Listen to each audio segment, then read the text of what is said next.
Hi everyone, it's Daniel from TechMind Factory. Welcome to my new video from the series called Modern Identity Powered by Azure. In this video, I would like to talk about Microsoft Entra Verified ID, its core concepts and use cases in the customer and enterprise worlds. This video is special because it's a bit longer than my typical video published on YouTube, but I tried to collect all the concepts, interesting information, and how basically Microsoft Entra Verified ID is built on top of some standards, and then how it can be configured and how it can be used in the customer and enterprise worlds. So I hope that you will find this video helpful and interesting and enjoy it. So let's start.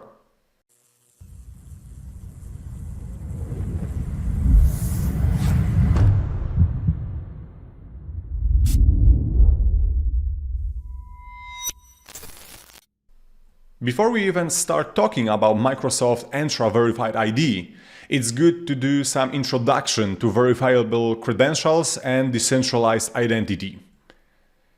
This is the picture and concept we all know, so centralized identity systems. In centralized identity systems, the identity provider, or IDP, controls the lifecycle and usage of credentials. In centralized identity systems, the identity provider holds user profile data.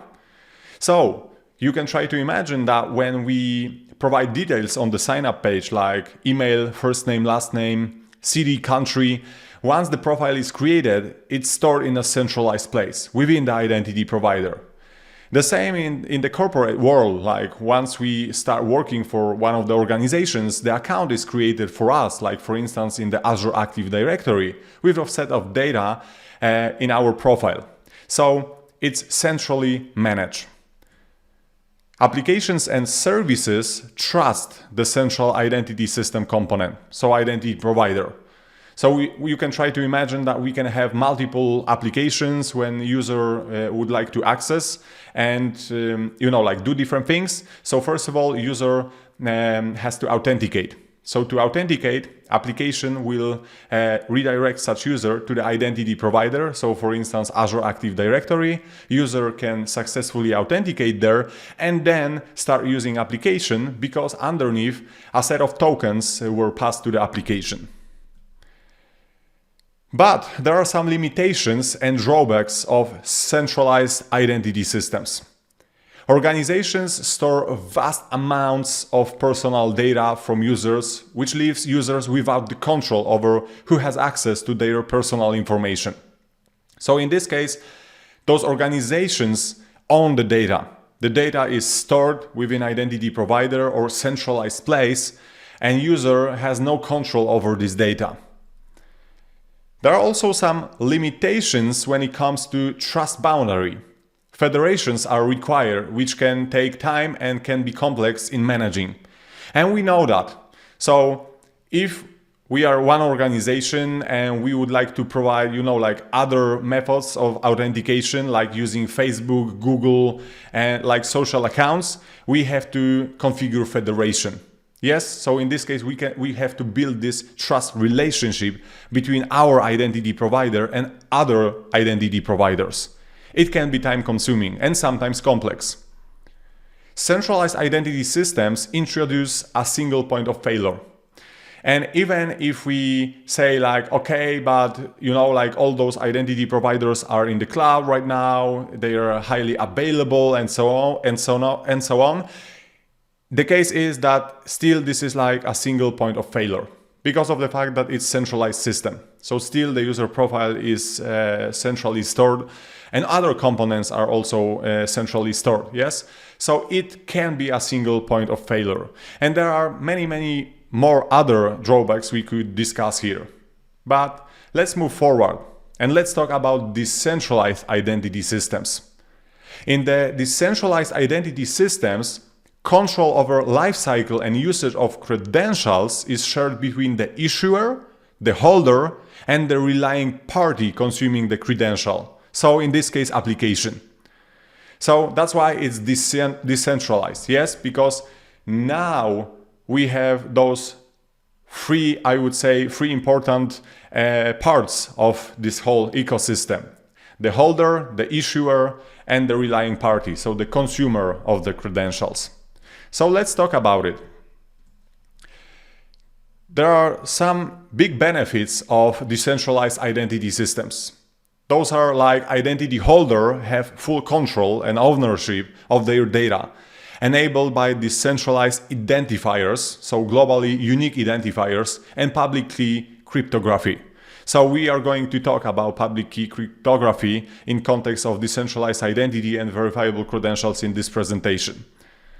Another benefit: the centralized identity system provides user privacy because they can choose which parts of their identity they want to reveal, such as showing their age without showing their full name.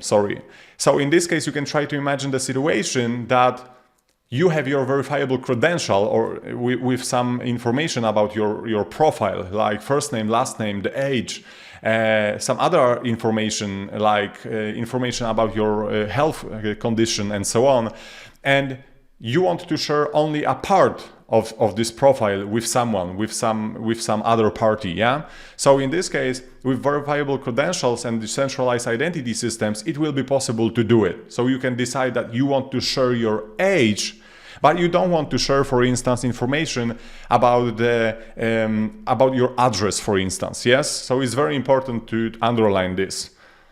And there is no need to contact the issuer. So again, when we talk about federations, as you remember, in the centralized world, we have to configure this federation.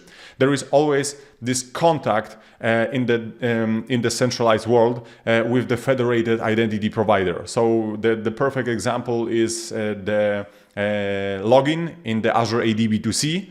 You have a login page, but there is also this button sign in with your corporate credentials. And then you are redirected to the standard Azure Active Directory. You provide your corporate credentials, and then you are redirected to the B2C, and the token is issued to the application, but only because there is this trust relationship and you contacted this external identity provider. But in this case, there is no need to contact the issuer of the credential.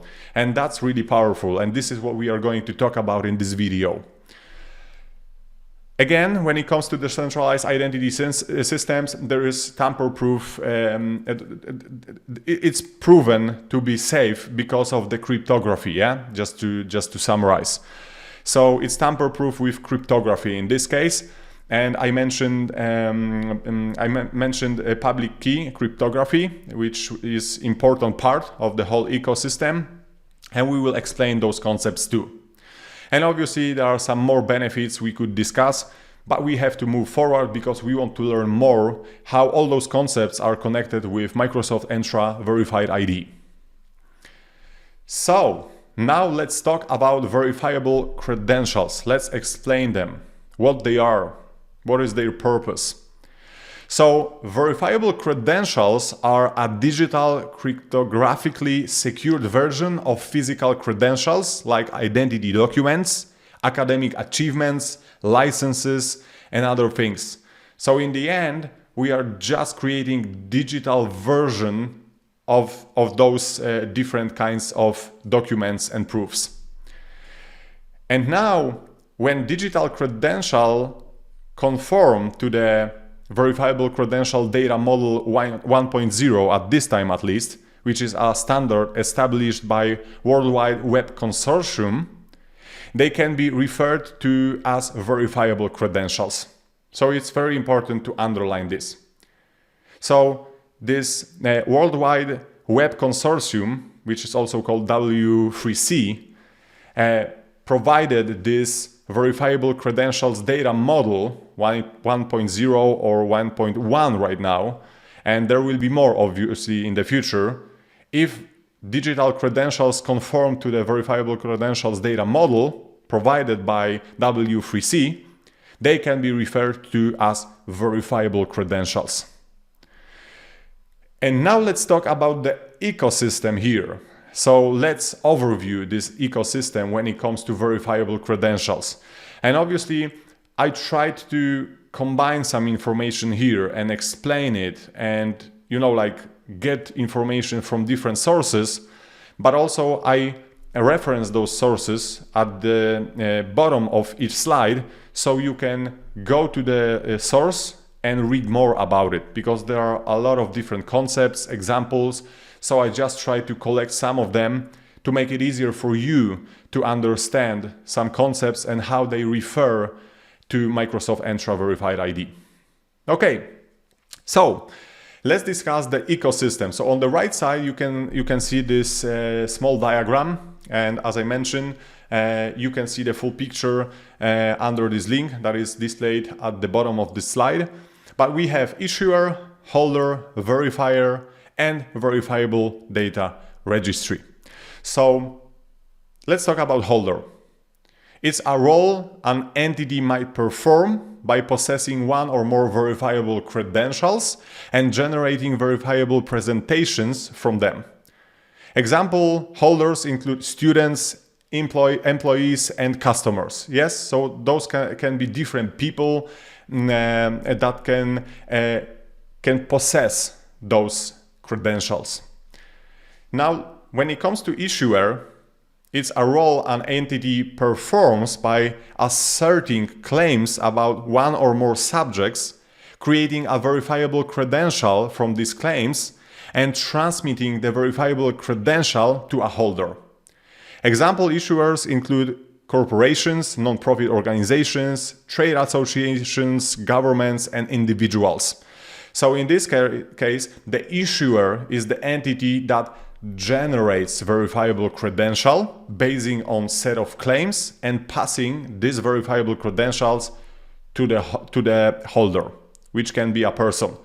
Typical example here can be, for instance, an organization generates the verifiable credential, which contains claims about the employee, like first name, last name, department, and so on.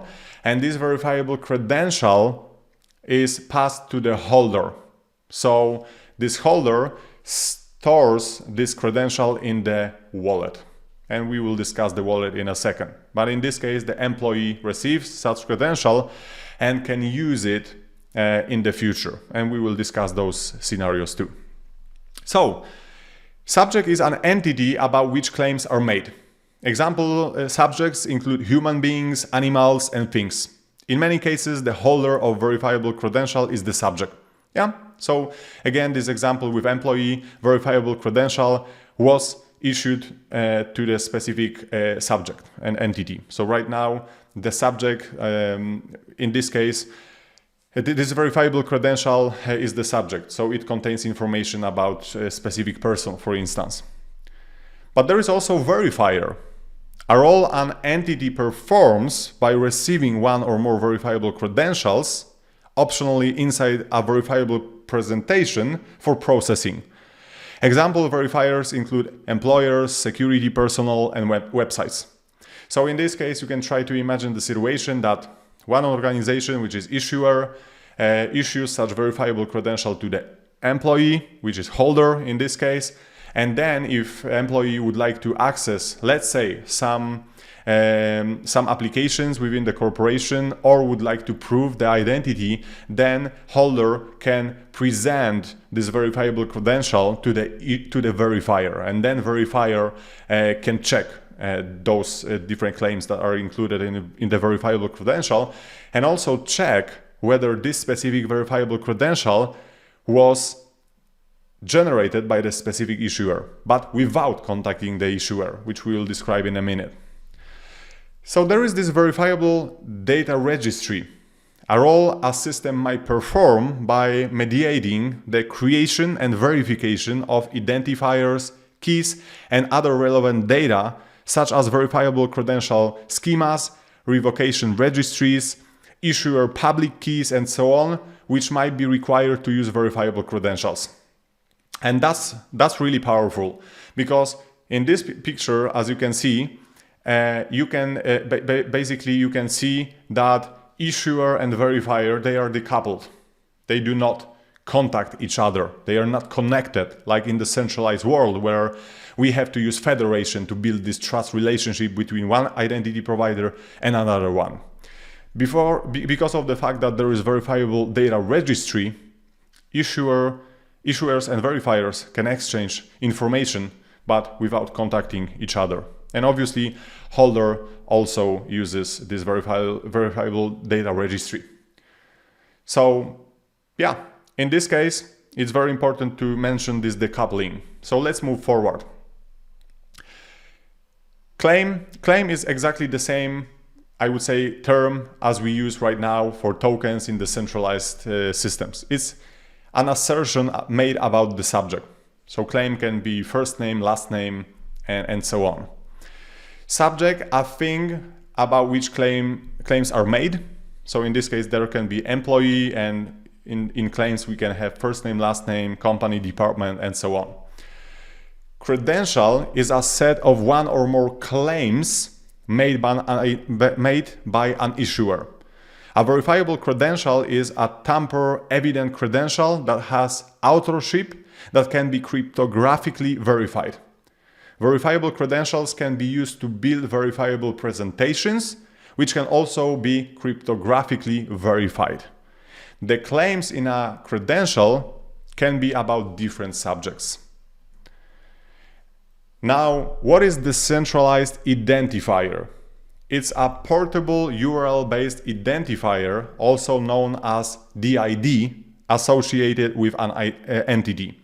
And very important information here to remember, DID, it's not short term of decentralized identity. When you see DID, it means decentralized identifier.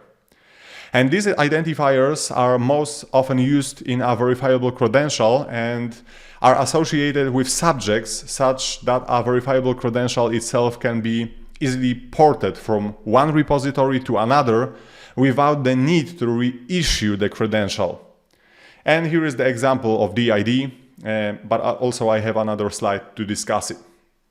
So it's very important, this decentralized identifier is used in the whole ecosystem to make it work, and we will discuss them also in the next couple of slides. Decentralized identifier document, so it's referred also to as DID document, is a document that is accessible using a verifiable data registry and contains information related to a specific decentralized identifier, such as the associated repository and public key information. Yes, so we use decentralized identifiers to retrieve decentralized identifier documents, so DID documents. And those documents are used for verifiable credentials verification and during the presentation. There is also entity, a thing with distinct and independent existence, such as person, organization, or device that performs one or more roles in the ecosystem. A holder is a role an entity might perform by possessing one or more verifiable credentials and generating presentations from them. A holder is usually, but not always, a subject of the verifiable credentials that are held. Holders store their credentials in the credential repositories. So, just getting back to example before, a holder can be employee or a holder can be a customer that was issued with a verifiable credential, and now this person can use this verifiable credential to present it to the verifiers to be able to, for instance, access some resources like high privilege applications. Issuer, this is a role an entity can perform by asserting claims about one or more subjects, creating a verifiable credential from these claims and transmitting the verifiable credential to a holder.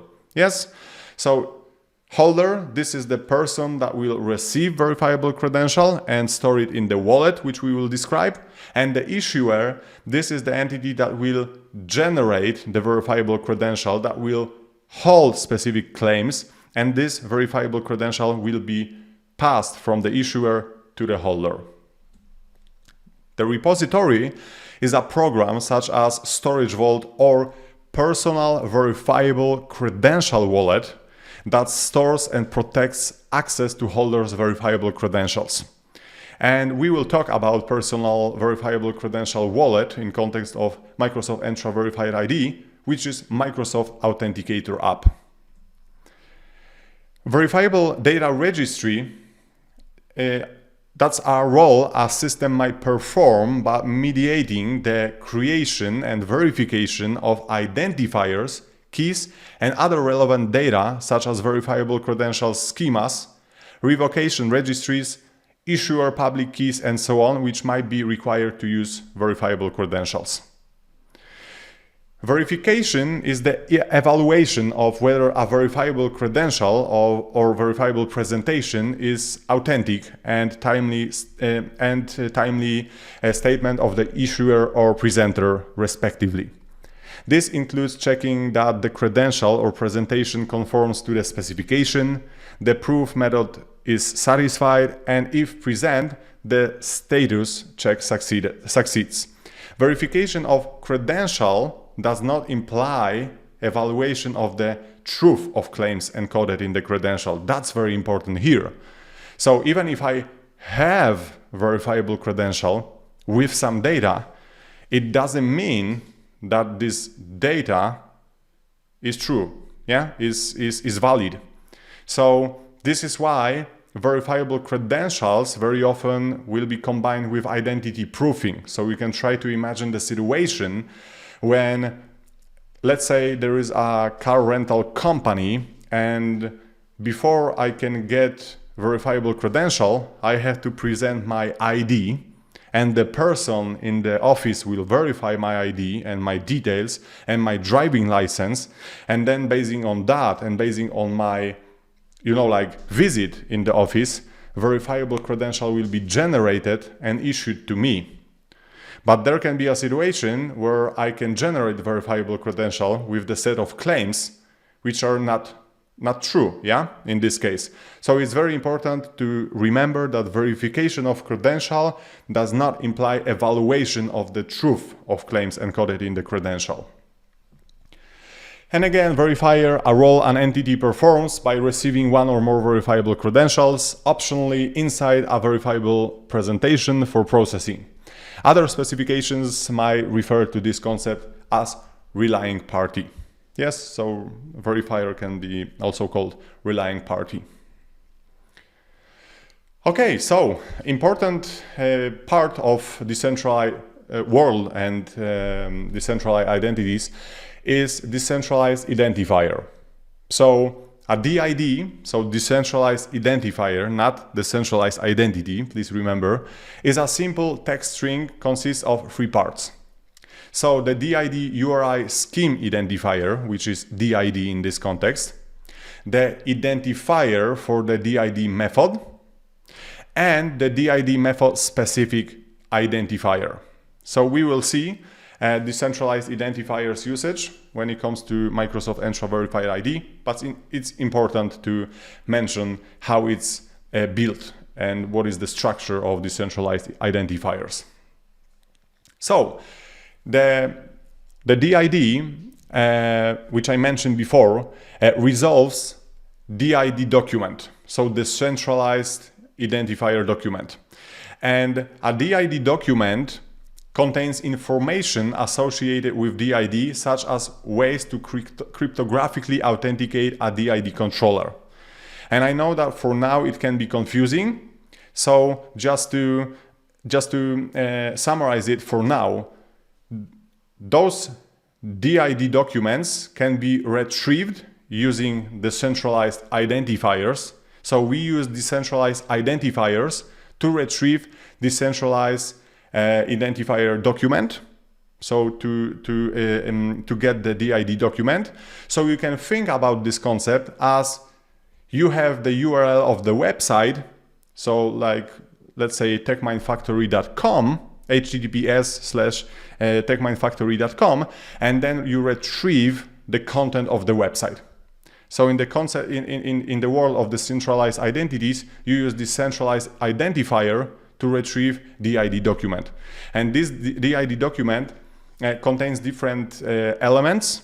which are required to verify the verifiable credential, but we will talk about it in a second. So let's talk about decentralized identifier architecture. This is very important to understand this, so let's dive into it. So decentralized identifier is a URI composed of three parts, as we mentioned: the scheme, so the DID, a method identifier, and a unique method-specific identifier specified by the DID method. DID are resolvable to DID documents. Now, DID documents contain information associated with a DID. They typically express verification methods such as cryptography, public keys, and services relevant to interactions with the DID subject. DID documents do not contain any claims related to users. So it's very important, because I heard and I saw some misconceptions that DID documents are stored on blockchain and those DID documents contain user profiles. No, it's not true.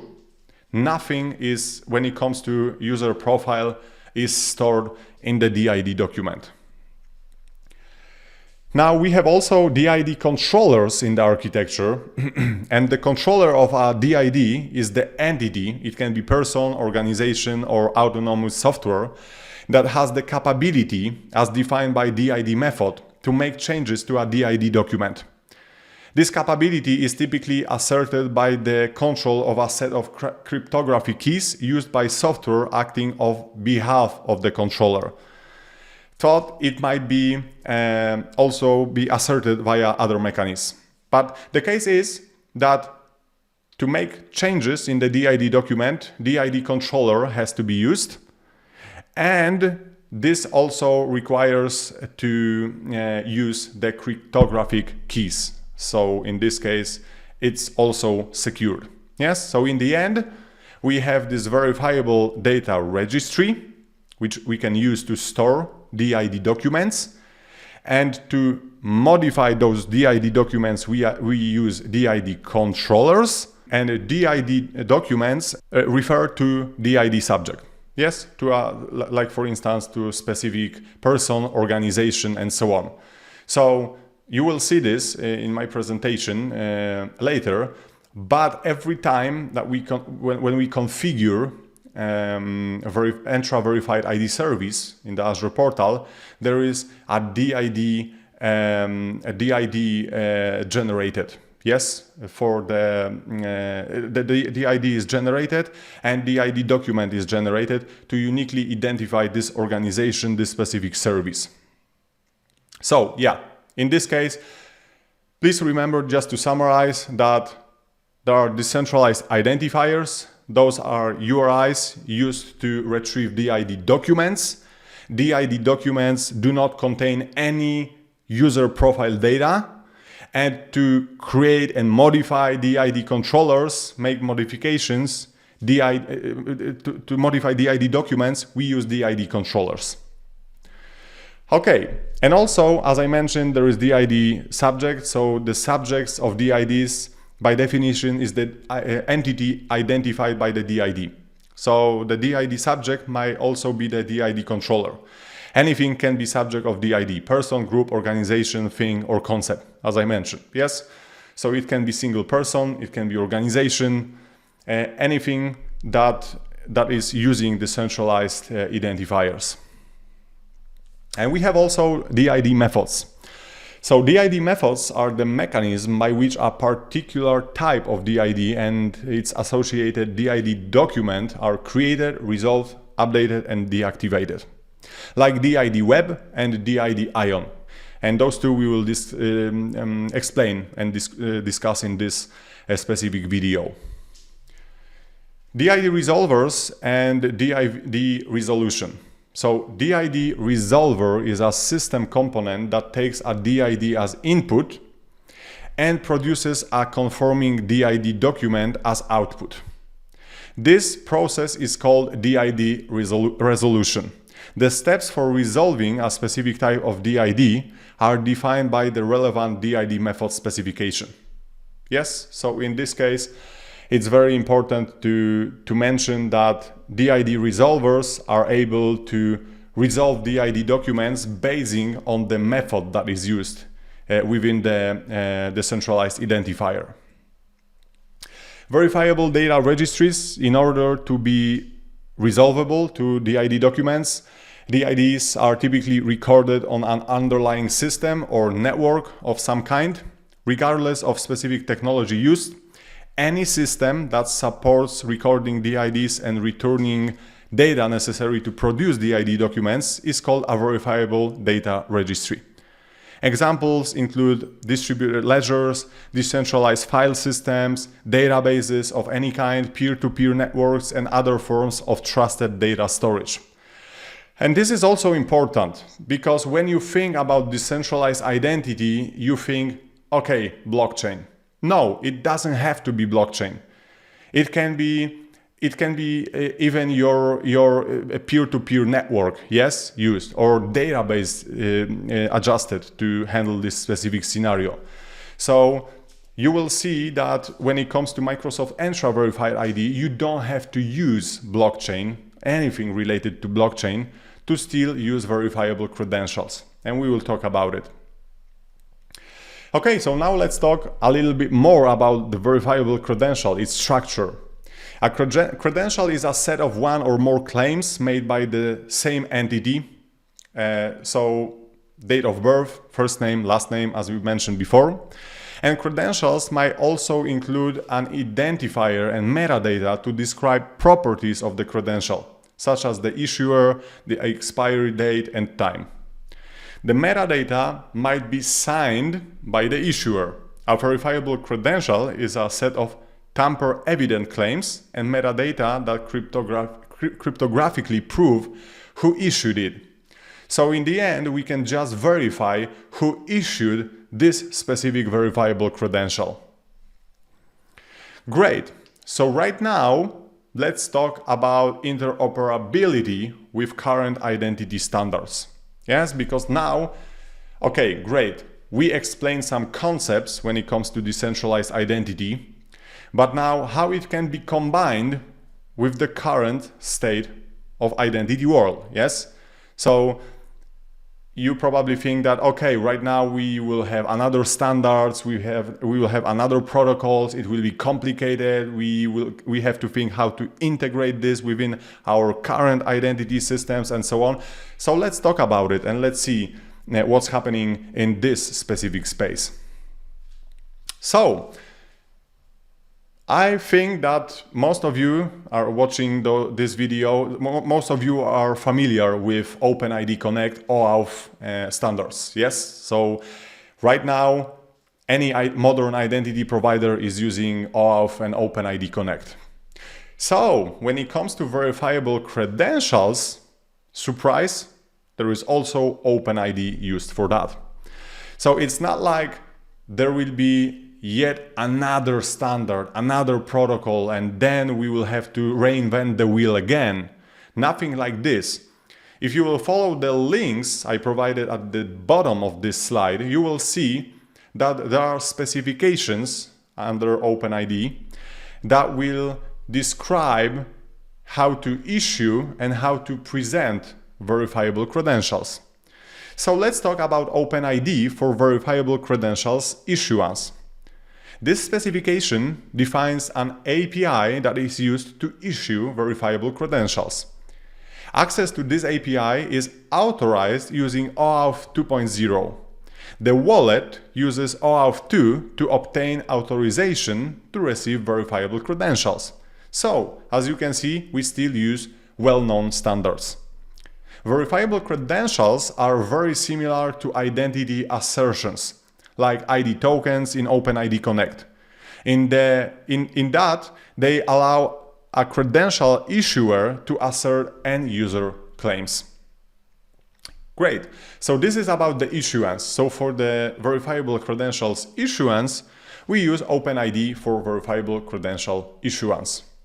On the other side, we have OpenID for verifiable presentations. So verifiable credential can be issued, but also we can present it. Specification defines a mechanism on top of OAuth 2 that enables presentation of verifiable credentials as verifiable presentations. So again, as you can see, we stick to the standards. Implementers can support credential presentation and the issuance of the access tokens for access to APIs based on verifiable credentials in the wallet. So this will be also possible. It's quite new right now, but basically it will be possible to get access tokens basing on the verifiable credentials stored in the wallet to access specific APIs. And specification can be also combined with, if implementers require OpenID Connect feature, obviously, such as the issuance of the subject-signed ID tokens. That's very important. So this specification can be also combined with other specification, which we will talk about in a minute. And then it will be possible to provide self-issued ID tokens. And that's a very interesting topic. When you hear self-issued ID tokens, probably you think, okay, but what about the identity provider here? Like, does it mean that user will be able to generate ID token for himself? Yeah, let's talk about it. So, some important details before we will move forward. OpenID for verifiable credentials is used to issue and present verifiable credentials. For user authentication, there is another OpenID specification which can be used with the above. So, OpenID for issuance and presentation is only to issue and present verifiable credentials. But when we talk about user authentication, another specification has to be used here. So it's called self-issued OpenID provider, or SIOP version 2, at least at the moment of recording this video.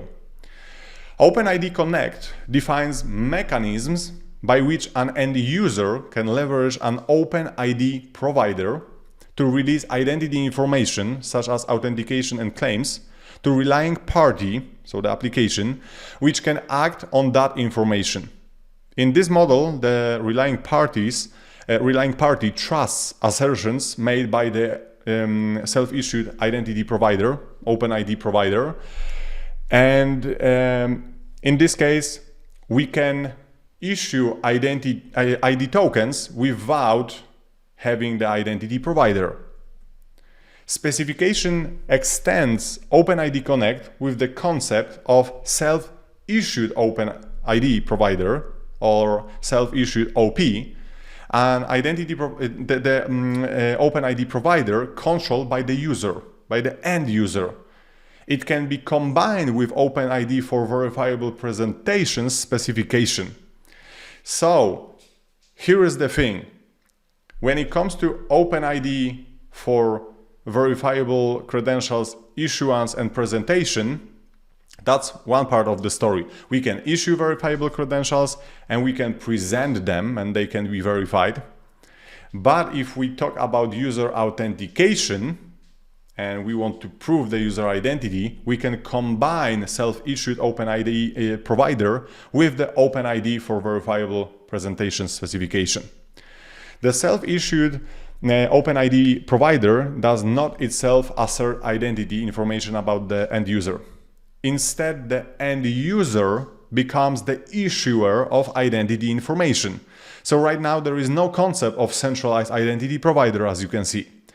Using self-issued identity providers, end users can authenticate themselves with self-issued ID tokens signed with keys under end user's control and present self-attested claims directly to the relying parties. So there is no dependency on centralized identity providers. So this is really important in this whole architecture, in this whole decentralized world. So right now it's moving toward decentralization. So users will control their identities and they will decide whether they want to provide some details to the relying parties and issue ID tokens with the credentials and claims their own. without using the centralized identity provider. So as you can see in this diagram, there is a relying party that is sending the request to the self-issued OpenID provider. There is also end user with the wallet, so there is authentication and authorization operations, and then self-issued OpenID provider response is sent, so the ID token is sent to the relying party. So there is no centralized identity provider here. I recommend you, if you want to learn more, to visit the link I provided at the bottom of this slide to learn more. It's a very interesting topic and it's being implemented right now. Many companies are working on that, including Microsoft. So it's very exciting to see how the identity world is changing and moving towards decentralized identity concepts. Okay, so important facts. If you only need to present and issue verifiable credentials, you can use OpenID for verifiable credentials presentation in this case. Yes, so you can just use it to issue and present verifiable credentials. The self-issued OpenID provider version 2 at the moment of recording this video is used to handle user authentication and issue ID tokens to relying parties, so applications. So in this case, SIOP is used for user authentication and for issuing ID tokens. So when we talk about OpenID for verifiable credentials, presentations and issuance, there is no concept of ID token. Please remember about it. If you want to use user authentication, add user authentication, combine it and issue ID tokens, then self-issued OpenID provider has to be used. Self-issued OpenID providers can also present cryptographically verifiable claims issued by the third parties trusted by relying parties, when issued with separate specifications such as OpenID for verifiable credentials presentation. So it's also very important. Yes, so in this case, we can present some cryptographically verifiable claims issued by third parties. So you can try to imagine the situation that you were issued with some verifiable credentials, some verified claims, and now you want to pass it in the ID token for any reason to the application. Yes, it will be also possible. This allows end users to interact with relying parties without relying parties interacting directly with claims issuers. And that's about the decentralization also here. So in a typical world, when user interacts with relying party, so application, this application will contact identity provider, will interact with identity provider, will interact with the issuer of the claims, yes? So of the user profile, for instance, that is stored within identity provider. But in this concept, no. There is no need to directly contact claims issuers. Yeah, so it's very, very interesting, exciting, and I recommend tracking what's happening in the OpenID specification for verifiable credentials and in SIOP especially, because this will open some interesting scenarios in the future. The OpenID for verifiable credentials, issuance and presentation, both specifications, is used for verifiable credentials issuance and presentation. It's not used for the user authentication. Once again, I know I'm repeating myself, but it's very important to remember about it. It's not used for the user authentication.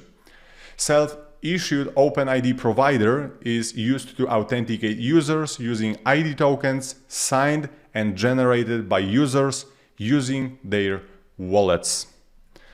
It's possible to combine OpenID for verifiable credentials with self-issued OpenID provider. In this case, we can require user authentication before credential is issued and presented. So those kinds of scenarios will be also possible to be implemented in the future. So before issuing the credential to a specific user, we can require that this user should authenticate, and then once we confirm user identity, then we can issue verifiable credential. Perfect. So just to summarize the decentralized systems architecture, you can see that user is the center. So in this case, there is no identity provider in the center. The user is in the center of the whole architecture. And when it comes to identity, we have decentralized systems like blockchains and ledgers and other technologies. We have decentralized identifiers, which conform to W3C organization, and users can issue and verify credentials. Universal resolvers are used to retrieve DID documents, and also user can authenticate using the SIOP specification, so self-issued OpenID provider. Yes, so in this case, users can use verifiable credentials, but also users will be able to authenticate using the SIOP. So it's really exciting. It's happening right now at the moment of recording this video, so I highly recommend to track what's happening in the specifications. Because in the future, just to summarize, you can try to imagine the situation that instead of using username or password or using, like systems like standard authentication systems, you will be able to present verifiable credential, authenticate within your wallet, with your phone, for instance, and then you will be able to access application. So that's basically the future vision for decentralized systems. Okay, if you want to learn more, I also recommend checking the link I'm providing at the bottom of this slide. The JWT VC Presentation Profile defines a set of requirements against existing specifications to enable the interoperable presentation of verifiable credentials between wallets and verifiers. Yes, so again, we talk about the standards. It's not like, okay, everyone can implement everything in his own way and without keeping an eye on the standards. No, there is some effort done to make sure that there will be some level of interoperability between different solutions built for verifiable credentials. Yes, so it's very important to mention that. So you can try to imagine that, for instance, relying party, so application, will be able to verify credentials issued by different entities that are using different verifiable credential systems. So in this case, like Trinsic or Microsoft Entra Verified ID. So I really recommend checking this link. It's also based on the standards, so it's very important to remember about it. Okay, perfect. So right now, once we understand some standards, some core concepts, we can then talk about Microsoft Entra Verified ID. So first of all, Verified ID is one of the services available under Microsoft Entra umbrella. So as you can see, we have Azure Active Directory, permissions management, Verified ID, identity governance, and workload identities. So in this case, we talk about Microsoft Entra Verified ID. So what is Microsoft Entra Verified ID? It's Microsoft's implementation for verifiable credentials. And obviously, it's based on the standards I explained before in this video. And when it comes to this implementation, we have access to Microsoft Entra Admin Center, where we can configure a verified ID service, we can create credentials, we can set up everything. There are developer tools, SDKs and APIs, and end-user wallet. So as I mentioned at the beginning of this video, Microsoft Authenticator is the wallet in the world of verifiable credentials implementation provided by Microsoft. Okay, perfect. So it's based on standards, and it's really important to mention that. So Microsoft Entra Verified ID is based on all those standards I mentioned before. Yes, so it conforms to W3C decentralized identifiers. It's also built with OpenID Connect SIOP. It's using universal resolvers. So everything here is built on top of standards. And obviously, I want to discuss some of those standards. So when I'm talking about standards, as you can see, there is decentralized system. So currently it's ION and blockchain underneath, but also you can use the DNS system, so DID web method, which I will describe in a minute, no worries. We have Microsoft Authenticator app as wallet, and there will be OpenID Connect self-issued provider, yes, used. But just to clarify, for now it's not possible to authenticate using verifiable credentials in the Azure AD. Not at the moment of recording this video, but please keep an eye on updates, because soon it probably will be possible. And there is also Azure AD Verifiable Credentials API. So this is the set of APIs that you can use to issue and verify credentials. And there is Microsoft Resolver. So to resolve the DID documents I explained at the beginning, so basing on the decentralized identifiers using Microsoft Resolver, we can resolve DID documents. So, supported standards. As you can see, if we dive into the documentation, we will see that Microsoft Entra Verified ID supports the following open standards. So when it comes to, for instance, data model, it's using verifiable credentials data model. As I mentioned before, yes. When it comes to credential format, there is this JWT VC token used, also provided by W3C organization. When it comes to user authentication, it will use self-issued OpenID provider, which I describe in a minute. For presentation, it's using OpenID for verifiable credentials, yes, as you can see. So, and there are obviously different methods, DID Web, DID ION supported, but I just want to underline that it's based on standard. So in the future, it will also support interoperability with other systems. So that's very cool that Microsoft is keeping an eye on the standards.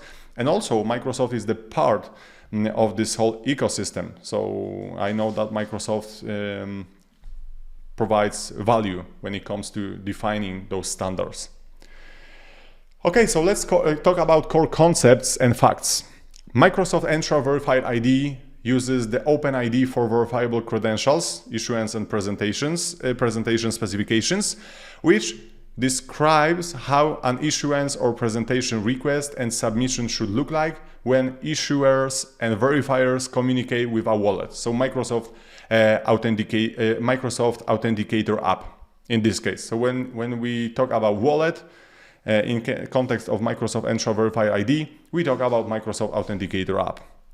The W3C standards are used by Microsoft Entra Verified ID to define how verifiable credentials should look like, including which revocation statute spec they should follow, so that the verifiers from different vendors can understand and verify a presented verifiable credentials for the future interoperability. This is what I mentioned. So it's not only about Microsoft ecosystem. The verifiable credential that was issued by Entra Verified ID service will be able to be verified and used with other solutions provided by other vendors in the future. The self-issued OpenID provider, or SIOP, is used for the ID token hint attestation flow for verifiable credentials claims. So basically we specify this HTTPS self-issued.me for the issuer instead of identity provider. In the future, it should be possible to authenticate user before the credential is issued in the Microsoft Entra Verified ID. Azure Active Directory and Azure Active Directory B2C, at the moment of creating this video, do not support user authentication with verifiable credentials. It should be supported in the nearest future, so please check the official documentation. So in this case, right now we cannot use verifiable credential to authenticate and access, let's say, applications secured by Azure Active Directory. We have to first authenticate with centralized identity provider, and then we can present the verifiable credential, like to access high privilege applications and functionalities, for instance. When it comes to B2C, I got the concept, which I will show you in this video, which combines two worlds, like I'm using Azure AD B2C together with Entra Verified ID to provide this authentication with verifiable credential. But in the end, it's a hybrid solution, because user profile is stored in the B2C, and I'm also generating the verifiable credential for the user, and this user can then use this verifiable credential on the login page to authenticate, but it communicates to the B2C. So it's not fully decentralized identity experience, but it should be available soon. So it's good to check official documentation. Okay, so it provides secure access to applications. So when you think about the typical scenario, user is attempting to sign in to the high privilege app at Woodgroove, let's say, yes? And now user presents or shares the requested verifiable credentials. So Woodgroove would like to see the credential presented by the user. So please present me let's say, verified security analyst verifiable credential, and then you will be able to access this section of the application. So user presents this verifiable credential, and those details are shared with Woodgroove, yes? So user confirms which claims are being shared. So at the moment of recording this video, it's not possible to decide which claims exactly should be shared, but in the future it should be supported. So it will be user decision which claims should be shared with the requesting relying party. So now let's talk how does it work. It's very important to mention that. So basically it's based on the public key infrastructure here. So let's imagine that we have two entities, two organizations, Woodgroove and Fabricam. So Woodgroove is issuer, Fabricam is verifier, and in the middle we have user with wallet, so authenticator app in this case. So when Woodgroove issues the verifiable credential to the user, this verifiable credential contains information about the issuer, about the subject, so subject is user in this case, set of claims like title and from when this title is applicable to this user, and also this verifiable credential contains issuer's digital signature, and then this verifiable credential lands in the wallet of the user, so authenticator app. But it's important to mention that this verifiable credential, it's signed because we see that there is issuer digital signature. So this verifiable credential is signed by the private key owned by the Woodgroove. And the public key is stored on the public key infrastructure, so underlying system. So in this case, in case of Microsoft Entra Verified ID, it can be ION. So you can think about the blockchain underneath, or it can be the ID web. So this public key can be hosted in the under specific domain, and then it can be retrieved. But the case is that verifiable credential is signed by the private key. Public key is publicly available, so any other entities can check it and can verify the verifiable credential. So let's discuss the right side of the diagram. Let's say that this specific user would like to access Fabricam resources, I don't know, application, or just to verify the identity at the gate. So user presents the proof of employment, so presents the verifiable credential, and obviously this verifiable credential contains issuer information, subject, claims, but also it contains issuer digital signature, so it was signed by Woodgroove, but also it contains subject's digital signature. So in this case, what is happening here, Fabricam is contacting again this public key infrastructure, this decentralized system like ION or specific domain. Fabricam retrieves the public key information and some other metadata, so retrieves the DID document, and then Fabricam can verify whether this specific verifiable credential was issued to this specific user and whether this specific verifiable credential was signed and generated by entity, which is Woodgroove in this case. So as you can see in this architecture, there is no direct communication between Woodgroove and Fabricam. In a typical scenario, you would say like, okay, Fabricam will make a call to the Woodgroove, confirm the identity of the user, and there will be some response return or some federation should be configured. No, nothing like this. Because of the fact that we are using decentralized architecture here, and we use public key infrastructure basically, so public key, private key, those verifiable credentials can be verified without contacting the issuer. And that's really powerful. Okay, so let's talk about Microsoft Entra Verified ID components here, because it's also very important to me to explain some components of this solution. Obviously, those components conform to the standards I explained before. So, first of all, W3C decentralized identifiers. Users create, own, and control decentralized identifiers independently of any organization and government. These globally unique identifiers are linked to the decentralized public key infrastructure, so DPKI metadata, which consists of JSON documents that contain public key material, authentication descriptors, and service endpoints.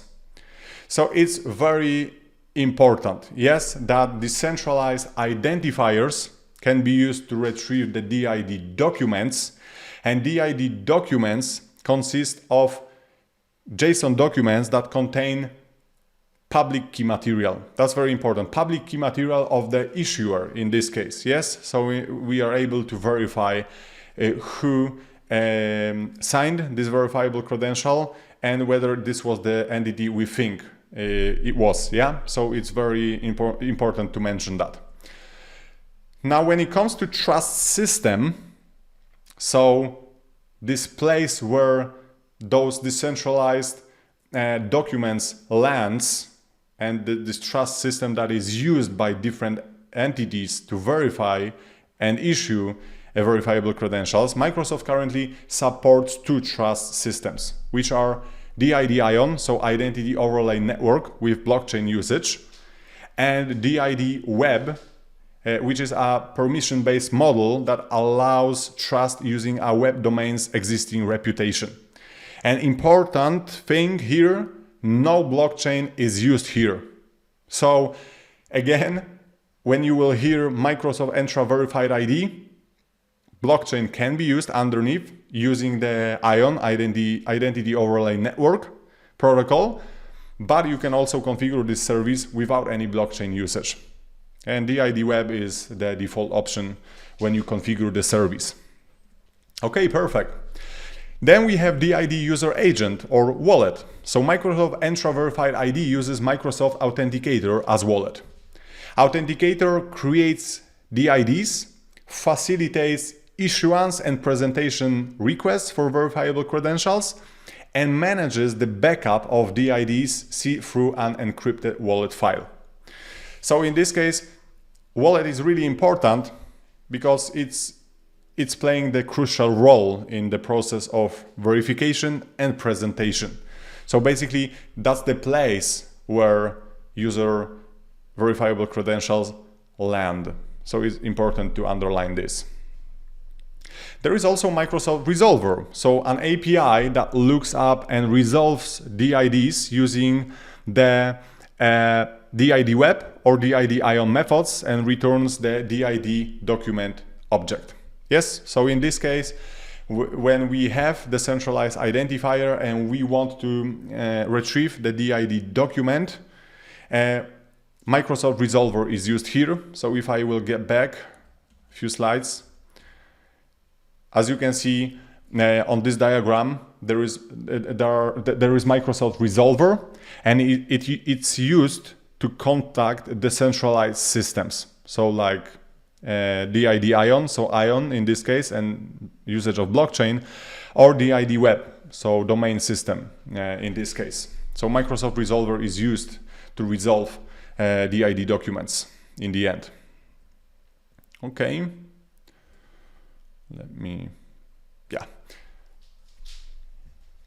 And now when it comes to the centralized document object, it includes decentralized public key infrastructure metadata associated with the DID, such as public keys and service endpoints. I will show you that in a few minutes, but it's important that this DID document contains information about the public key, which is then used to verify the credential. And also it can contain information about linked domain. So this is why when you used verifiable credentials and Microsoft Entra Verified ID and opened the Microsoft Authenticator, you saw the verified label in the Microsoft Authenticator app. So here the DID document is used because this DID document contains information about linked domains also. So we can basically confirm that this verifiable credential was issued by the organization available under a specific domain over the internet. And there is also Entra Verified ID service, so an issuance and verification service in the Azure cloud and a REST API for JWT Verifiable Credentials that are signed with the DID Web or DID ION methods. Okay, so right now really quickly about the Azure AD Verifiable Credentials architecture. So in this case, Microsoft Entra Verified ID architecture. Obviously, I recommend diving into the official documentation provided by Microsoft, which is really good. But really quickly, I want to describe what's happening in this architecture. So when you configure the service, when you configure Microsoft Entra Verified ID, you have to decide which trust system you will use and which method you will use. So either DID Web or DID ION. So there is this trust system underneath.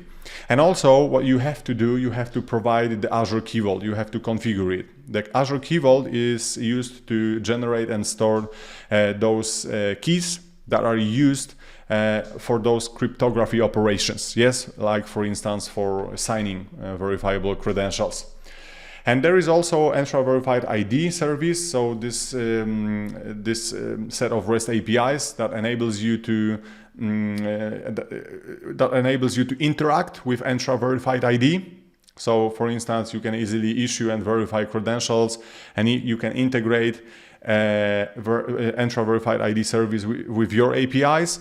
And there is also Wallet, so Microsoft Authenticator app, which can be used to store verifiable credentials and also to present them to different relying parties. So let's talk about the process here in which we are using the DID ION method for verification. So there is Authenticator app, there is browser, there is web application, and there is also verifiable credential service in the Azure cloud. So browser is sending get credential request to the web application, and web application is contacting verifiable credentials API. So this verifiable credentials API returns address of the issuance request to the web application, and it returns it to the browser. And then browser creates the QR code from the payload that was returned from verifiable credentials API. So we take Microsoft Authenticator app, we scan the QR code, and then Authenticator app is resolving DID of the issuer. So resolving the decentralized identifier of the issuer. So as you can see, it's using ION in this case, but it's not contacting the issuer. So once the DID document is retrieved, as you can see, this is the DID object, and inside it you have different kinds of details, like for instance information about verification methods, service endpoints, and also information about the public key that is used, that should be used to verify whether this specific verifiable credential was issued by the issuer. And also, as you can see, under service section, there is also a section called link domains. And here is the techmindfactory.com domain. And this is basically what will be displayed in the Authenticator app as verified domain. So that's why when you open Microsoft Authenticator, you will see the verifiable credential. You can see this verified label at the top, because here in the DID document there is information about my link domain. Yes, so it's also important to mention. So once this DID document is returned, the Microsoft Entra Verified ID service downloads the request, and there is this callback. So Entra Verified ID will call web application about the information that the QR code was scanned successfully, for instance. And the browser is polling for a status change, and it's getting the status, yes. And authenticator is downloading again the credential, and user can accept the VC in this case, so accept the verifiable credential. And then authenticator posts the information to the Verifiable Credentials API. And again, there is a callback, so web application can get information that, okay, user scanned and accepted the verifiable credential. So browser is polling for this change, is getting the status, and also Verifiable Credential service is returning the signed verifiable credential. And basically this is wallet requests. This is the raw response in the wallet. Yes, so when wallet requests issuance details, this is the response, and as you can see, it's JWT token. And when we decode it, we can see that obviously there is some data, there is a header, like information about who is the issuer, basically. So here you can see that we have DID ION and this long JWT token. So in this case, this is our decentralized identifier of the issuer. But there is also information about VC issuance flow. So prompt is set to create. So we are creating issuance requests. And you can see that there is contract URL also used here. And this is used by Microsoft Authenticator to get information how to display verifiable credential in the Microsoft Authenticator application. Yes, so in this case, as you can see, we are getting information about, like, for instance, description. We are getting information who issued this verifiable credential. We are getting the logo because we have the URL for the logo.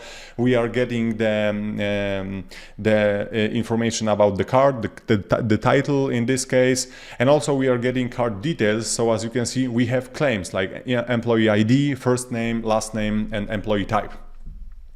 So those are the claims provided here. Okay, so I also mentioned the trust system, and I mentioned DID Web and DID ION. So I want to talk about this a little bit. So let's talk about trust system options in Microsoft Entra Verified ID. So when we create verifiable credentials, when we create and configure Microsoft Entra Verified ID service, we have this option to select the trust system. So the trust system is responsible in maintaining the verification system for verifiable credentials. So in this case, it's very important, it's responsible for verifying verifiable credentials here.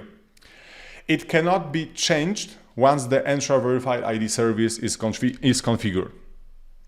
So once we set trust system to be web, we cannot change it to the ION later. Once we set the ION, we cannot change it to be web again. We have to unenroll and configure the service once again. And this trust system is used for verification, as verification system for verifiable credentials. Yes?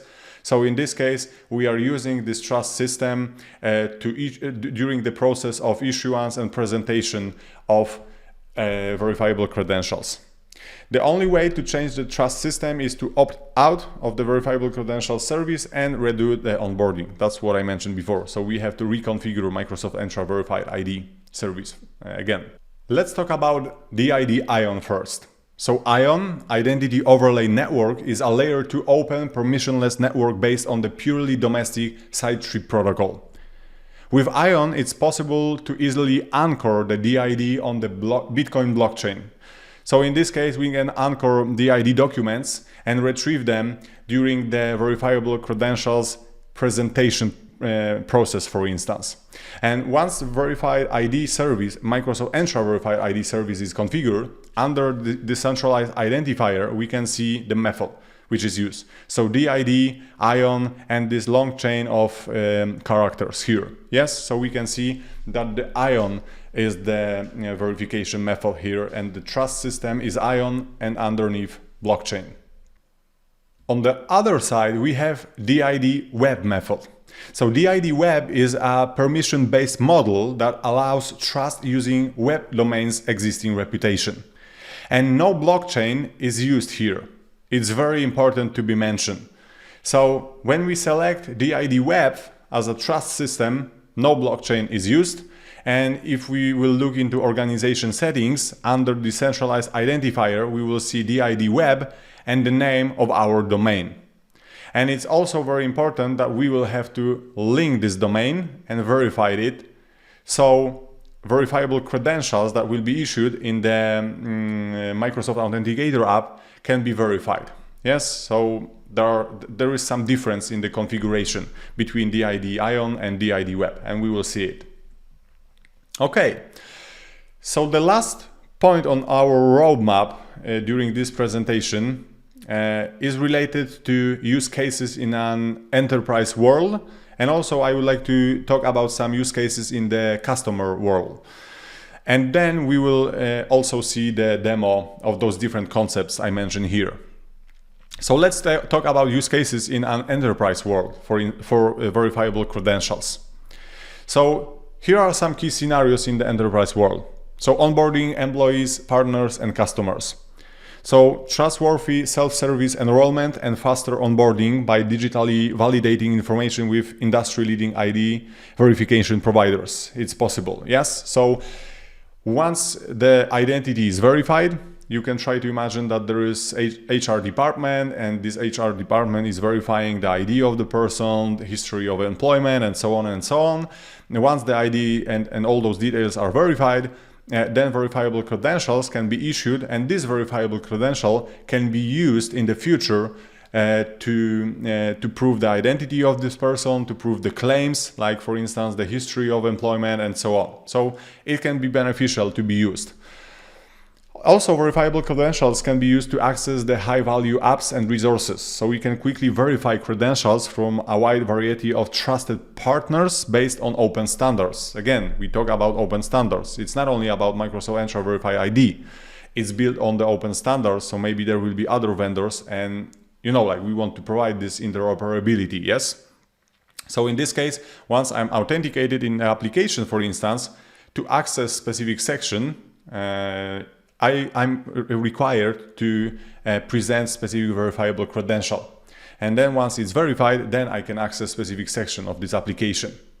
And also self-service account recovery, yes? So we can reduce support phone calls and security questions with a simpler, more secure process to verify identity. So instead of a typical scenario where I'm calling the gentleman from the help desk and I'm providing details about me, some code is sent, and so on, I can just scan the QR code, I can present my verifiable credential, and then the person from the help desk can quickly help me with my issue.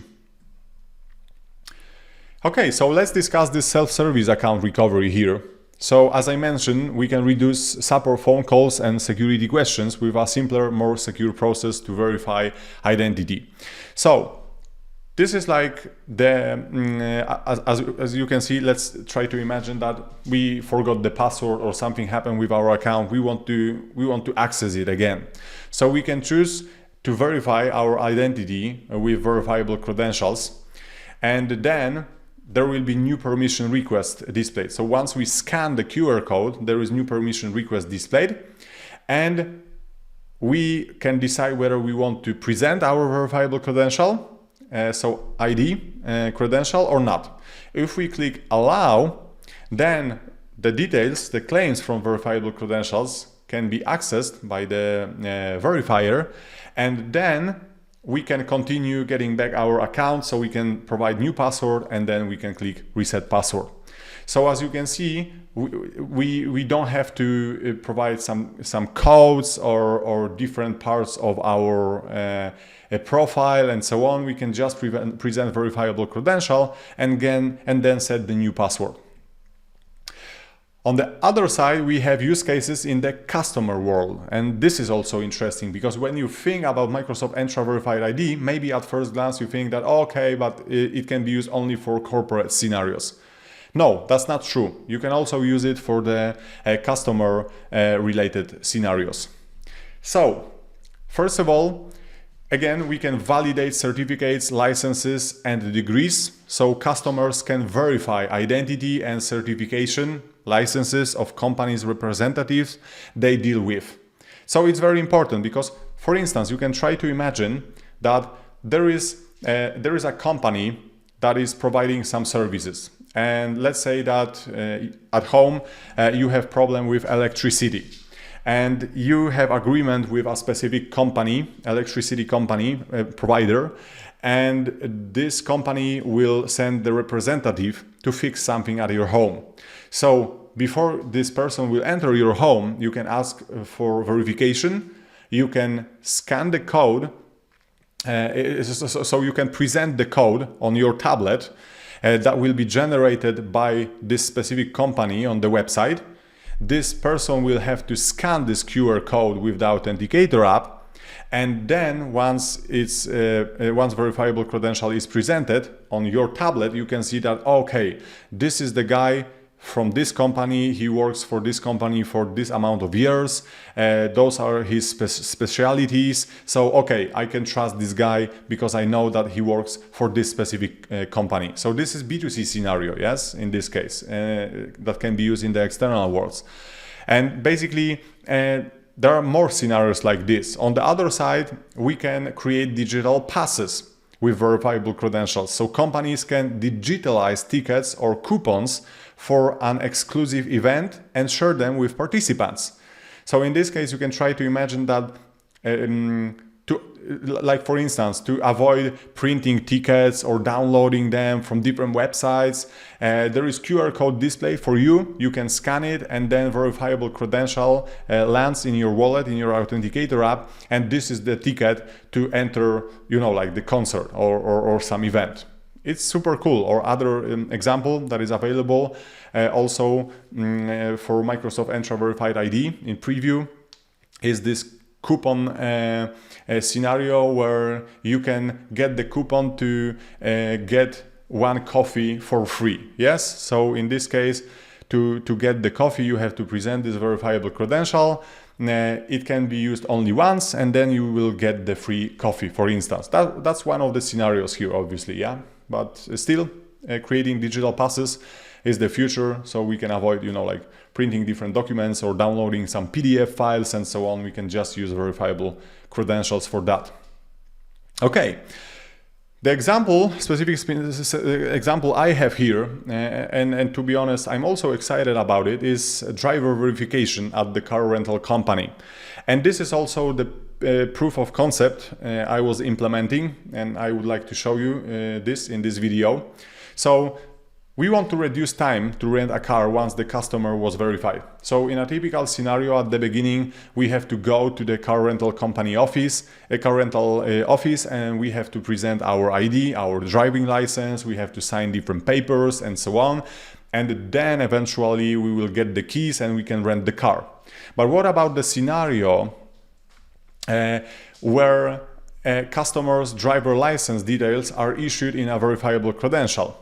So it's basically, let's discuss here, because multiple scenarios can be implemented. Try to imagine that person at the car rental office verified all your details, and this person generated verifiable credential for you. So it's issuing, this person is issuing this verifiable credential to you.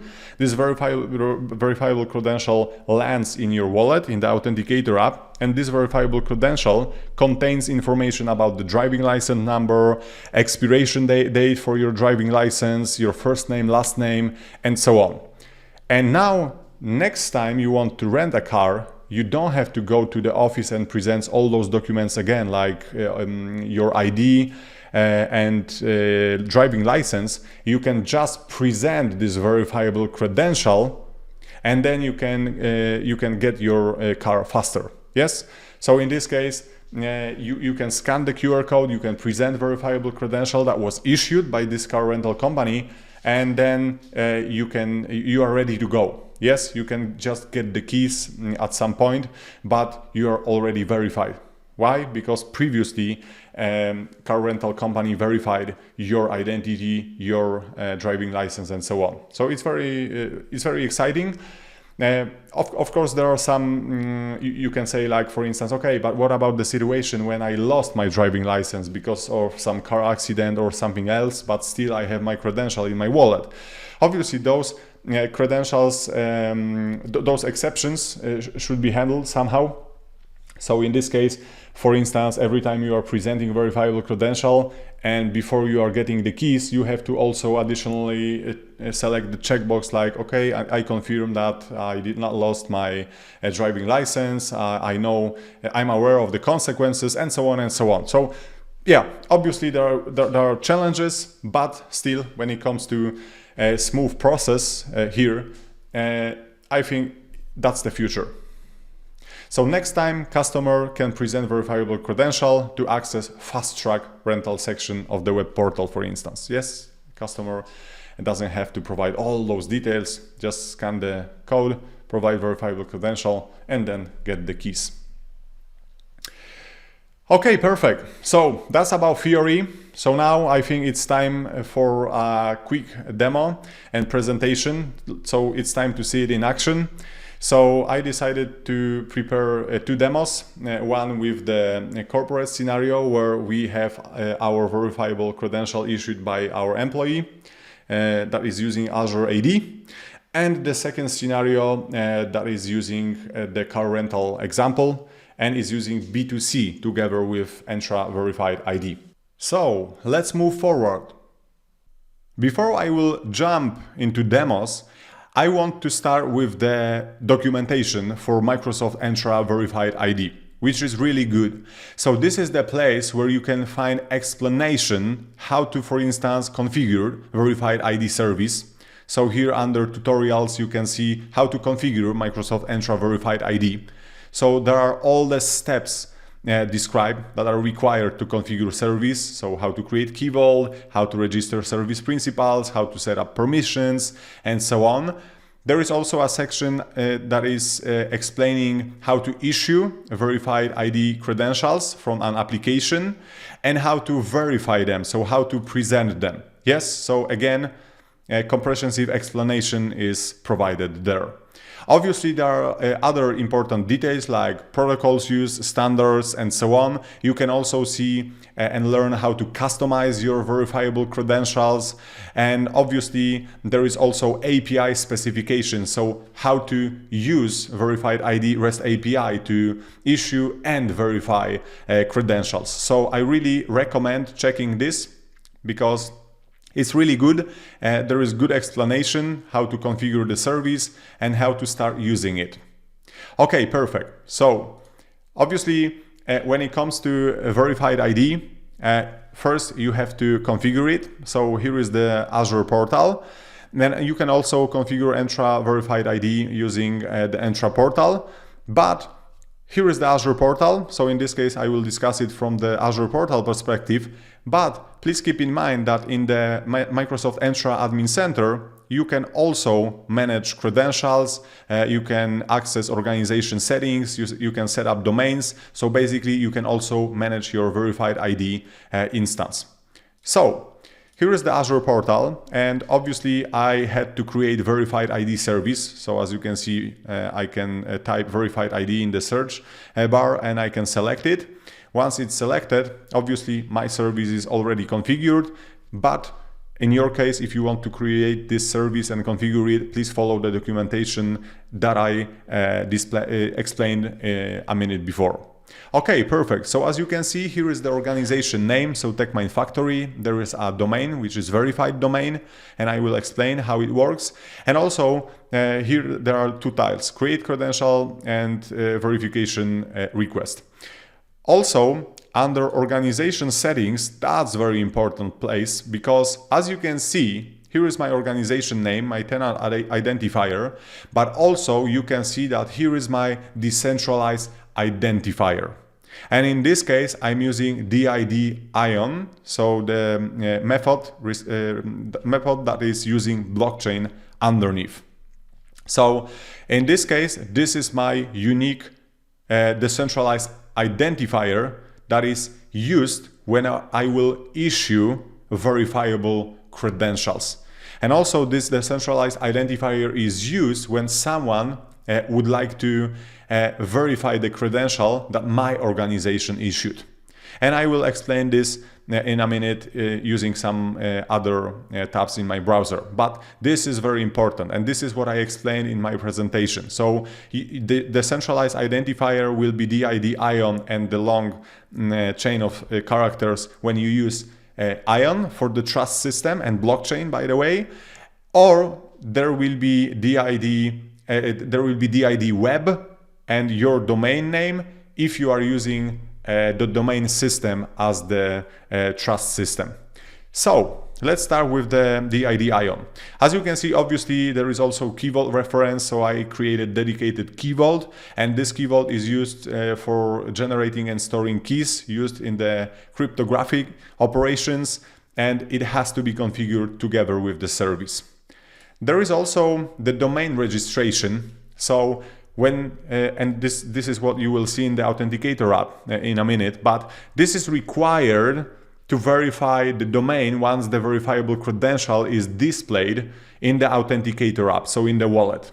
So in this case, under well-known path of the domain, we have to put the specific JSON file to prove the domain ownership.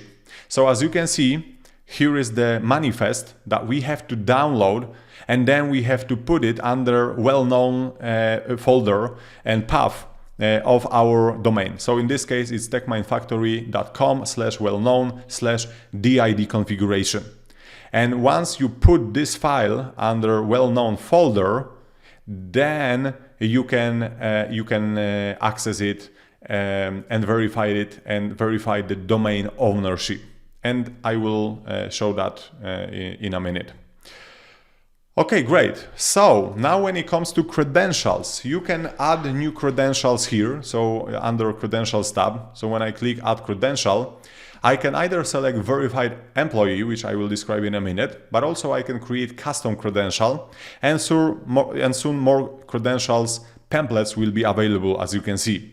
So let's focus on Verified Employee first. As you can see, when I select it, I can customize obviously the look and feel of this credential. So I can add logo of my company, text, I can adjust text color, background color, and so on. But also important fact is that claims will be taken from the profile of the user that is stored in the Azure Active Directory.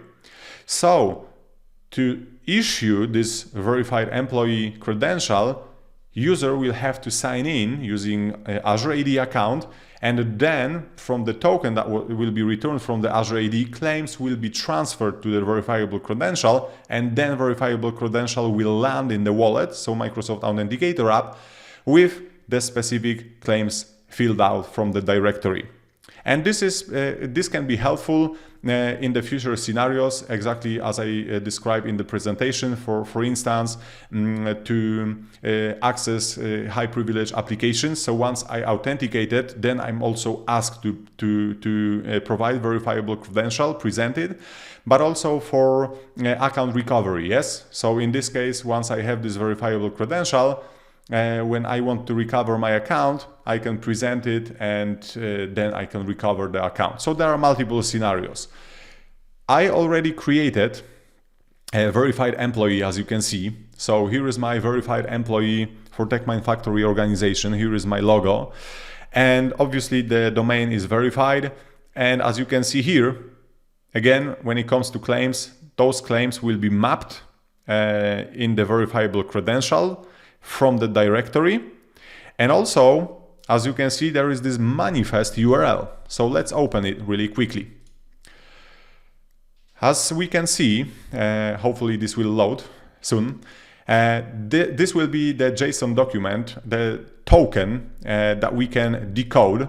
So if I will take this token, I will copy it and I will open JWT.ms side and I will paste this token to decode it. You will see that I will be able to get information about verifiable credentials. So let me show you that really quickly. As you can see, the token is decoded.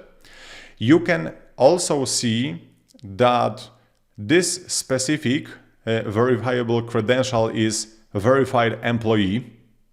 It's issued by TechMine Factory, so you can see the details that will be displayed on the card. You can see the claims here. So as you can see, the given name, surname, mail, and so on. And you can also see here below that the issuer here is this decentralized identifier. So this is the decentralized identifier that I showed you in the Azure portal for my organization. So basically this is this one. So this verifiable credential is also is issued by the organization which is using this specified ID. So if we open this, obviously you can see that here under attestations we have access tokens section.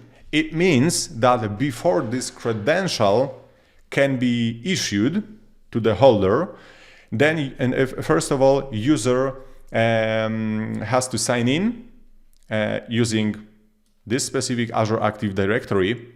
And once user is authenticated, we will get information from the token, information about claims, and we will map those claims to the verifiable credential.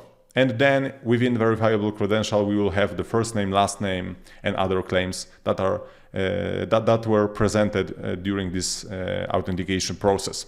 So this manifest is also used by the wallet, so by the Microsoft Authenticator app. It's very important to mention that.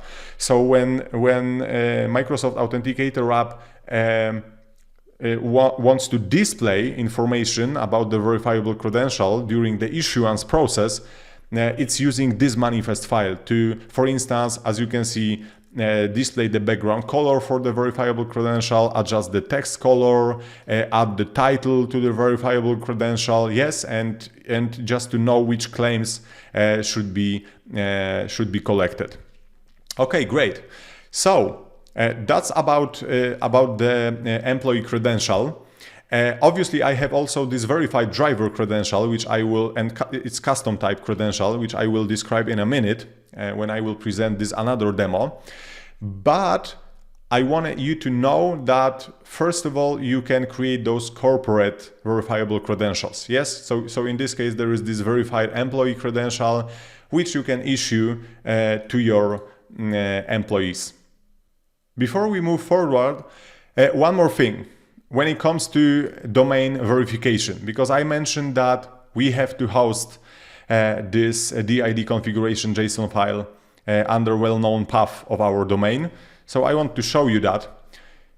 If you will open techminefactory.com/well-known/DID configuration JSON, again, you can see that the JSON document is returned with the token.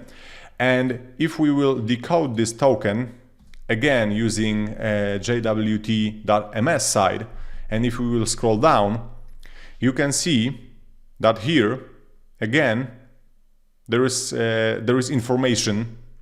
There is information about the issuer and about the decentralized identifier linked with this domain. So as you can see, under issuer, again, I have this DID ion, and this is my decentralized identifier, this chain of characters. And again, if I will get back to the organization settings, you can see that this is my decentralized identifier. So yeah, this one. So as you can see, within this document, you can find information about the decentralized identifier that is linked with this domain. So that's why when Authenticator app will present verifiable credential, then it will also verify whether this specific decentralized identifier is linked with this specific domain because of the fact that we host this DID configuration under well-known path. So that's the case here. Okay, great. So right now, let's see how to issue this verified employee credential. Here is my TechMine Factory Verifiable Credentials API that is integrated with Microsoft Entra Verified ID API. So again, I recommend checking the documentation I showed you, because there you will find information how to use issuance and presentation API provided by Microsoft Entra Verified ID. Once the configuration is done and all parameters are configured, like credential type, manifest, or issuer, then we can issue and present credentials. So in this flow, I want to show you how to issue verified ID credential. So in my API, I will call issuance request. In this case, I will click try it out, and I will click execute. And as you can see, in the response, I got the QR code and also some other parameters like ID of this request and expiry time. And when I will copy the QR code, let me really quickly do it, and I will open this in another tab, you can see that QR code is displayed here. And on the left side, there is my Authenticator app mirrored. So I can click scan QR code. I can scan this QR code. And now, after a few seconds, as you can see, there is verifiable credential issuance request displayed. So I have to sign in with my TechMine Factory account to receive this credential. So this is what I showed you. Yes, first I will have to sign in with my account. So I have to click sign in to your account. And then obviously I can pick up one of the accounts in my Authenticator app, but I can also provide the new account. So I can click use another account. And here I will provide my username. Then I will provide the password, and then I will sign in. And after successful authentication, then I can click add button, and this verifiable credential will land in my wallet. So right now, as you can see, under verified IDs, I have my TechMine Factory verified employee verifiable credential, and I can open it. And as you can see, under verified info, there is information that this verifiable credential is issued to all members of TechMine Factory org. There is display name, so Daniel Tester in this case. There is also information about my email and other stuff. So in this case, as you can see, it's very nice because all those claims were taken from my current Azure AD directory. So now, if I want to access, for instance, some resources within my organization, like, I don't know, applications with higher privilege requirements, or if I want to recover my account, then I can use this verifiable credential and present it to proceed. Yes, so as you can see, this verifiable credential landed in my wallet. Perfect. So right now, I want to also describe one more thing before we will move forward with the demo for the customer scenario and related to the Azure AD B2C. I want to also present Microsoft Resolver. So how those decentralized documents are retrieved and how it's done. So it's very important to me to present it. So let me get back to the browser. As you remember, I mentioned that decentralized identifiers are used to retrieve decentralized identifier documents. So Under Organization Settings in Microsoft Entra Verified ID, under the Decentralized identifier, we can find our organization identifier. Yes, and this identifier is used to retrieve DID document. So let me copy this and let's open Ion Explorer. So this is the tool provided by Identity Foundation, which can be found under identity.foundation/ion/explorer.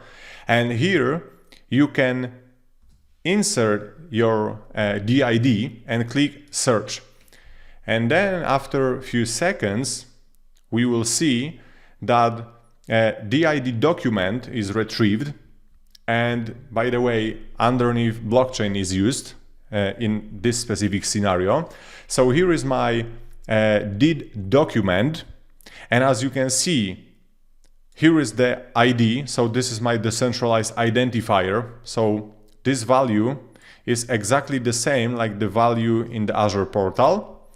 And also, as you can see, there are some other details like link domain. So again, TechMine Factory is there, as you can see. There is also some other important information like verification method, controllers, and some metadata. So basically, this is my DID document that I can retrieve using the centralized identifier. And this is the example with Ion. But I want to show you also how Microsoft Resolver is working. So when I provide the centralized identifier, then Resolver will know, based on the method that is used, in this case DID Ion or DID Web, from which place we should get DID document. So let me show you that really quickly. I will open new browser tab, and here, as you can see, I will call beta.discover.did.microsoft.com/1/identifiers.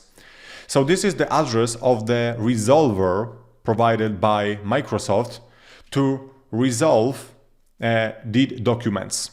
So in this case, if I will go to the Azure portal, and again, I will copy my decentralized identifier, and I will provide it after the slash, you can see that after a few seconds, Microsoft Resolver returned the DID document.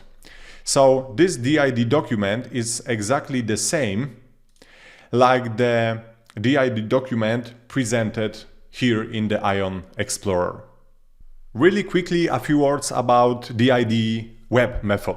So as I mentioned, when you configure Verified ID service, you have to select trust system, either DID Ion or DID Web. If you select DID Ion, as you saw, underneath the blockchain is used, and we're using Ion.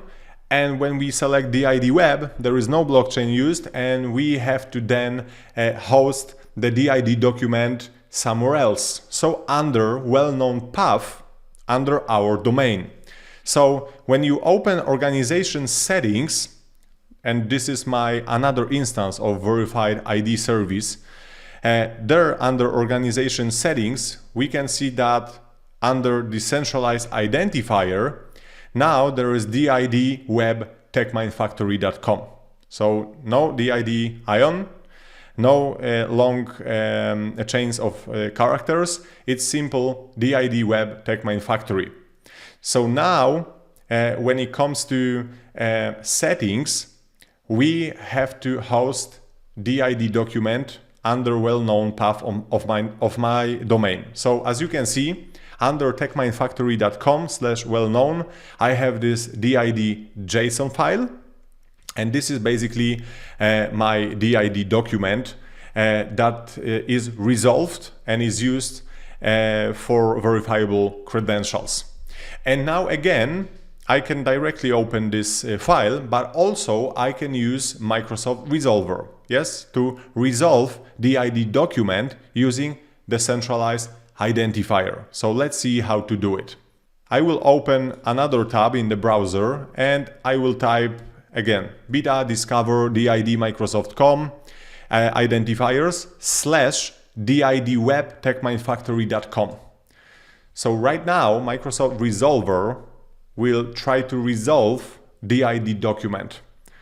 So in this case, we should see the DID document that is hosted under well-known path of my domain. So yes, as you can see, again, there is a DID document. In this case, we can see that ID for this decentralized document, for this DID document, the identifier is didweb.techminefactory.com, which is true. And exactly as in the previous scenario, if we copy this and we will go to organization settings, this is my decentralized identifier. And also we can see linked domains, so TechMine Factory here, and some other details required for verifiable credentials verification. So, as I mentioned, there are two ways of configuring Microsoft Entra Verified ID. You can use either DID Ion and the blockchain underneath, or you can use DID Web. And then once you configure it, you cannot change it. So yes, please keep in mind that once you configure it, it cannot be changed. Perfect. So right now, the last scenario I would like to show you is about car rental company. So I would like to present how I combined verifiable credentials with Azure AD B2C. So let me open this demo and then we will finish up. Okay, so let's start with the credential. So in the Verified ID service, I created another verifiable credential called Verified Driver. So first of all, what I did, I adjusted the look and feel, so I can change the style. So under Properties tab, as you can see, I can access display definition and rules definition. So this is a little bit different than what we saw for the verified employee. Because for verified employee, there was a little bit of customization available, like changing the logo or adjusting the colors of fonts. And basically we did not have access to rules definition, so to the rules definition file, to, for instance, change the behavior, how the claims will be included within the verifiable credential. But if we create a custom verifiable credential, we have access to display definition and rules definition. Under display definition, we can define the look and feel of our verified credential. So as you can see again, under card section, I can set up the background color, I can add description. So use your verified credential to prove that you are a verified driver, issued by Azure Ride. The title is Verified Driver, and we can also add the logo that is stored on the Azure Blob storage. Under rules definition, then, we can decide how claims should be included or passed to this verifiable credential. So in the previous scenario, claims were taken from the Azure Active Directory, yes, for a specific user. But here we are using different attestation. We are using ID token hints attestation. So in this case, we are just saying that we are going to provide below claims and we will map them. So driver full name, object ID, driver license valid to, and driver license number. So in this case, we are saying that we will be providing those claims, and how it's done in the API that I implemented. So before I create issuance request call to the Microsoft Entra Verified ID API, I'm providing the values of those claims. So in this case, I can define under rules definition again how claims will be mapped in the verifiable credential. Once we save it here, then we can configure again our API that is using Microsoft Entra Verified ID API. And first we can issue this credential, and then we can use it together with Azure AD B2C login page to access the portal. So now here is the web application, and here you can try to imagine that this is the web application that is owned by the car rental company. Yes? And let's say that as a customer, I created account there. So what I can do, I can click login, and then obviously I will be able to sign in using my credentials. And to secure access to this application, I'm using Azure Active Directory B2C.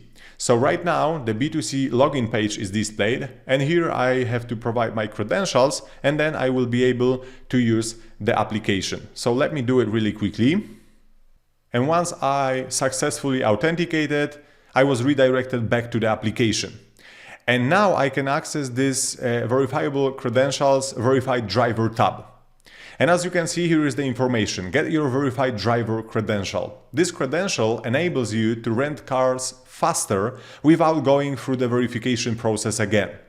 So here I would like to stop for a minute and describe this scenario here. We can try to imagine that in the office of car rental company, we provided all required details. So we provided our ID, our driving license, and all the details. And then what happened, those details were verified by the person, by the employee of car rental company. And then this person can decide that, okay, so for this specific customer, let's enable issuance of verifiable credential. So this customer can obtain verifiable credential with some information about this user, about this customer. So in the future, instead of presenting ID card, driving license again, and so on, this customer will be able to present verifiable credential to rent car faster. So here we can click generate code, and as you can see again, the QR code is displayed. So now let me show you what is happening also in the Authenticator app. So here is my Authenticator app, and right now I will scan the QR code, and as you can see, within a few seconds the verifiable credential will be displayed, but before that I have to provide the PIN. So there is also possibility to secure verifiable credential with the PIN. So I have to provide the PIN that is displayed in the web application. Then I have to click next. And as you can see here, I can get this car. So with member credential, you can confirm your driver profile. So now if I will click add, after a few seconds, this verifiable credential lands in my wallet, so in the Authenticator app. And if I open this verifiable credential, you can see that there is my driver ID, driver license expiration date, driver name, driver license number, and so on. So all the details required for the verification in the car rental company. And the benefit here can be also the fact that in the end, this car rental company can even avoid storing any information about the user. Yes, in the end, about the customer. So because of the fact that those required details will be stored in the verifiable credential.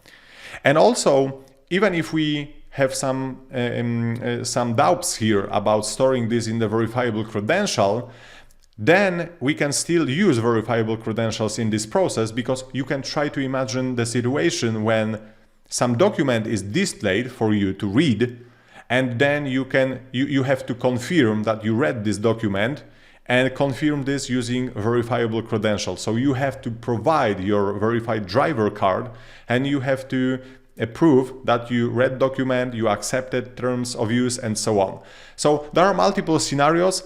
I just want to show you that because right now, once I have this card, we can try to imagine that there is fast track portal of this car rental company, which I can access, and I can sign in using my verifiable credential and then get the car faster, so rent it faster. So let me show you that really quickly in the browser tab. So here is the login page of this fast track web application owned by car rental company. And as you can see here, there is information. Scan the QR code in Microsoft Authenticator app to sign in as a verified driver.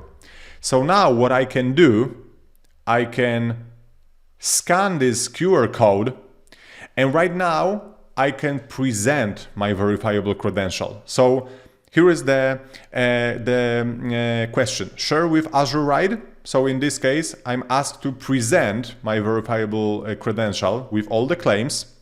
So now if I decide to do it, I will click share. Then my verifiable credential is presented. And as you can see, the token is generated and I can get back to the application, and application will know who I am because of the fact that this ID token is generated. If we will investigate the content of this ID token, you can see that those are the claims I had in my verifiable credential, like driving license number. There is also information about the first name and last name. You can see that there is also the subject, so who signed this verifiable credential. So again, it's my decentralized identifier we saw in the Azure portal. So now I can access this application, this customer application, using verified driver verifiable credential.